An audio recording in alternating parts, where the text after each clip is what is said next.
दिनेश जी धन्यवाद आपका। अनिल जी, आपके पास आता हूँ। ये बात तो मोदी जी भी बहुत अच्छे ढंग से जानते कि भारत में अब लोग सड़कों पर नहीं निकलेंगे। हो सकता है कोई एक रेयरेस्ट ऑफ रेयर ओकेजन पैदा हो जाए, क्योंकि व्हाट्सएप यूनिवर्सिटी का अब मायाजाल इतना फैल चुका है कि और भारत के लोग अब इतने आराम पसंद हो चुके हैं कि अब उन्हें इस बात से फर्क ही नहीं पड़ता कि हम आजाद मुल्क में रहें या गुलाम मुल्क में रहें। मैं सच कह रहा हूं, मानसिकता ऐसी है, उन्हें कोई फर्क नहीं पड़ता है। जिन्हें 1200 साल से फर्क नहीं पड़ा तो उन्हें क्या अब फर्क पड़ेगा? उन्हें कोई फर्क नहीं पड़ता। उनके घर में शाम को रोटी मिल जानी चाहिए, सुबह रोटी मिल जानी चाहिए, बस बात खत्म होगी। बच्चे स्कूल जा रहे हैं, बहुत हो गया। उन्हें कोई फर्क नहीं पड़ता कि ऊपर कौन बैठा हुआ है। तो भारत के लोग सड़कों पर इजराइल की तरह निकल पड़ेंगे, मुझे डाउट है। हाँ, आलोक जी ने एक बात कही कि अडानी के ऊपर गांव में उतना असर नहीं पड़ेगा। गांव का असर तो बोफोर्स में भी था। गांव को भी नहीं पता था कि बोफोर्स क्या होता है, लेकिन बोफोर्स ने रेवरबरेट किया था, तभी थोड़ा बहुत उसका असर पड़ा था। तो अगर पार्टी प्रयास करे तो चीजें फैल जाती हैं, वहां तक लोगों तक मैसेज पहुंचता है।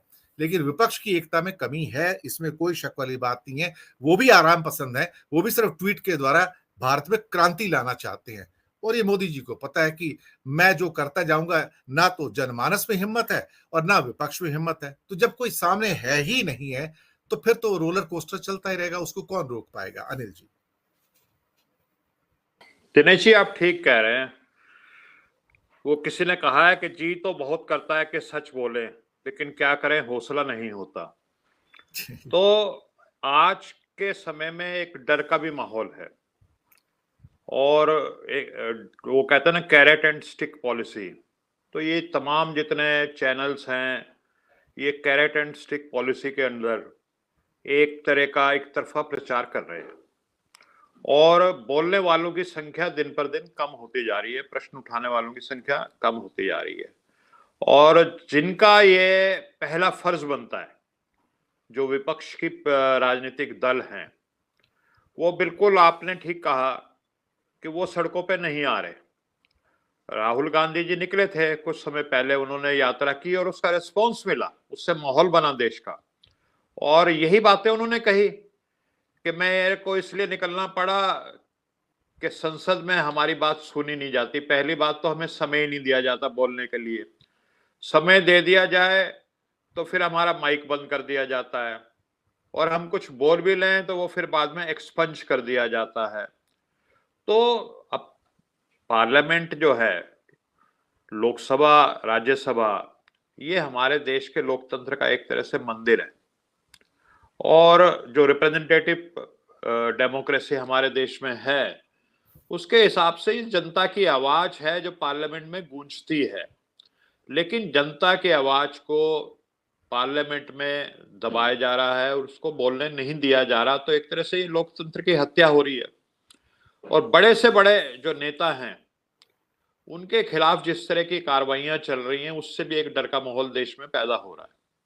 और खतरा बहुत ज्यादा, मेरे को लगता है कि इस देश में इमरजेंसी में एक खतरा आया था, उसके बाद लोकतंत्र के ऊपर ये दूसरी बार ऐसा है कि लगभग वैसा ही खतरा मंडरा रहा है। लेकिन तब कुछ कवि भी बोल लेते थे। एक बाबा नागार्जुन होते थे, उन्होंने उस समय कहा था कि इंदू जी क्या हुआ आपको, और सत्ता के खेल में भूल गई आप बाप को, यानी नेहरू जी को भूल गई, जो लोकतंत्र में विश्वास करते थे। तो अब आज के समय में कोई नेहा सिंह राठौर या कोई कुछ बोल दे तो उनके साथ क्या होता है आपको पता है। बाबा नागार्जुन के साथ तो ऐसा नहीं हुआ उस समय। तो इस माहौल तो में बोलने वालों कल की जो परसों बोलना यूपी में किसी चाहते, ने सवाल सर, कल परसों यूपी में किसी ने सवाल पूछ लिया मिनिस्टर से, तो उनको ही गिरफ्तार कर लिया गया। बहुत इसको मैंने भी वो यूट्यूब पे देखा, एक बेचारा बहुत ही साधारण पत्रकार था, और मेरे को नहीं लगता कि बहुत ज्यादा उसके पास संसाधन भी होंगे जो कहीं उसकी ज्यादा आवाज भी पहुंचती होगी। लेकिन क्योंकि उसने जो बात जिस ईमानदारी से उठाई और जिसमें सच्चे, तो तभी वो वीडियो वायरल भी हो गई है। और अगर वो उसको अरेस्ट ना करते तो शायद वीडियो भी वो वायरल नहीं होती इतनी, तो लोगों ने देखा। तो ये सब चीजें हैं। लेकिन देखिए, जो सबसे बड़ी चीज ये है कि भारतीय जनता पार्टी कह लीजिए, एनडीए कह लीजिए, मोदी जी कह लीजिए, सब एक ही बात है इस समय। तो उसके सामने मेरे को लगता है कि पिछले 8-10 साल में सबसे बड़ा खतरा इस समय मंडरा रहा है, वो अदानी का है। अब इस चीज को कोई माने या ना माने, अदानी का जो मुद्दा है, आज भी इंडियन एक्सप्रेस में एक बहुत जिसको कहते हैं कि रिवीलिंग न्यूज छपी है कि अदानी का जो जिसने इन्वेस्ट कर रखा है, कोई मॉरिशस की कंपनी है, वो लगाते ही पैसा सिर्फ अदानी जी में है। 96% उसकी इन्वेस्टमेंट अदानी जी में है। और जो डिफेंस में काम कर रही है अदानी जी की कंपनी, उसमें उसका मालिकाना हक है, मतलब वो पार्टनर है। तो देश के रक्षा मंत्रालय में ऐसे लोग, और उसका कोई नाम नहीं जानता, कौन विदेशी है क्या है कि कुछ नहीं उसका। तो ये इस तरह के जो सेंसिटिव मामले हैं वो बड़े खतरनाक होते हैं। और अदानी का मुद्दा जो है एक तरह से जैसे ना फेविकोल का जोड़, वो चिपक चुका है। और पार्लियामेंट में ये जिस तरह के बात का बतंगड़ बनाया जाता है, जो ये राहुल गांधी ने वहां लंदन में जाके ये बोल दिया वो बोल दिया, वो कहीं ना कहीं वो उस अदानी और हिंडनबर्ग के जो प्रश्न उठे हैं उनको दबाने की एक कोशिश है। और डिफेंस को लेकर के हमारा जो देश का जो आम जनमानस है वो बहुत सेंसिटिव है। बोफोर्स का मामला भी अगर किसी और चीज में रिश्वत का मामला होता तो राजीव गांधी के खिलाफ वो माहौल नहीं बनता। बात जब ये आई कि बोफोर्स की तोप खरीद ली, और ये बात भी फैल गई कि उसमें कमीशन खा करके घटिया तोप खरीद ली। हालांकि घटिया तोप नहीं थी, बाद में कारगिल में पता लगा बहुत अच्छी तोपें हैं वो तो। लेकिन लोगों में ये वो अच्छा है तो एक्चुअली हमारे सैनिकों। वो फोर्स तो आज भी इंडियन आर्मी की बैकबोन है सर, आज भी जी इंडियन जी जी, आर्मी की बैकबोन है। मैं आपको बताऊं, एग्जैक्टली इसके एग्जैक्टली। बराबर की तोप आज भी इंडियन आर्मी के अंदर नहीं है, मैं आपको बताऊं। नहीं है, बिल्कुल। मैं इस चीज को कह रहा हूं। लेकिन उस समय एक माहौल बन गया, और हमारा भारत का जो जनमानस है वो इन मामलों को लेकर के हाइपर सेंसिटिव रहता है कि भारत के सैनिकों को खतरे में डाल दिया। तो ये जो हिंडनबर्ग का मामला है अदानी का है, इसको ये मुझे लगता है कि भारतीय जनता पार्टी को एक अंदाजा है कि ये जो है ये वो बोफोर्स टाइप का भी मामला बन सकता है, और ये भ्रष्टाचार का मामला भी बहुत खतरनाक साबित हो सकता है। इसलिए ये ना हो लगे, इसलिए तमाम जो मोदी चैनल क्या कहते हैं गोदी मीडिया है, और पार्लियामेंट में इस तरह की जो कार्रवाई होती है वो की जा रही आवाजों को दबाया जा रहा है। वो एक जैसे शायर भी कहता है ना कि वो कत्ल भी करते हैं तो हम चर्चा नहीं कर सकते, और हम आह भी भरे तो हो जाते हैं बदनाम। तो वो लगभग वैसी चीज हो रही है कि आप अदानी को बारे में चर्चा ना करें, मुद्दा कुछ और बना दें, साइडलाइन कर दें, डिफ्लेक्ट कर दें उसको। तो उन्हीं कोशिशों के तहत ये सारा माहौल बन रहा है। लेकिन जैसे डॉक्टर राम मनोहर लोहिया जी भी कहा करते थे कि जब सड़कें सुनसान हो जाती हैं तो संसद आवारा हो जाती है।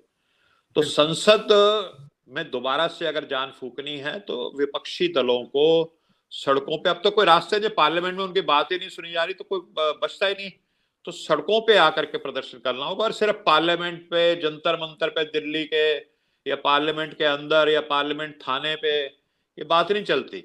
ये तो गांव गांव तक, जैसे आलोक जी ने भी कहा कि पुस्तिका छपवा करके इस बात को आपको कम्युनिकेशन उसको पहुंचाना है, जन जन तक उस बातों को पहुंचाना है कि कैसे भ्रष्टाचार हो रहा है, कैसे दो चार जो उद्योगपति हैं उन्हीं के हित में काम हो रहा है, कैसे जो आर्थिक विषमता जो है वो दिन पर दिन बढ़ती जा रही है।